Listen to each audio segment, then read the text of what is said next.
இன்றைக்கி Sunday special பார்த்திங்கன்னா பிரியாணி செய்ய போகிறேன். நெய் எடுத்துக்கிறேன். 3 ஸ்பூன் நெய் எடுத்துகிட்டு கொஞ்சமாக எண்ணெய் தேவையான அளவு ஊற்றிக்கிட்டேன்.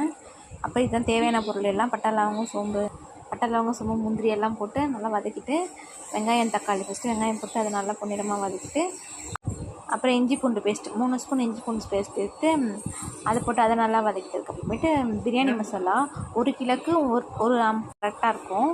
அதை ஃபுல்லாத்தையும் போட்டுட்டு அதை நல்லா வதக்கி எடுத்துக்கொண்டு தக்காளி வதக்கினதுக்கப்புறம் புதினா கொஞ்சம் கொத்தமல்லி போட்டு நல்லா வதக்கிட்டு அப்புறம் கறி 1 கிலோ கறி சிக்கன் ஆட் பண்ணிவிட்டு கொஞ்சம் லெமன் சேர்த்துட்டு அப்புறம் தயிர் ஆட் பண்ணிக்கலாம்.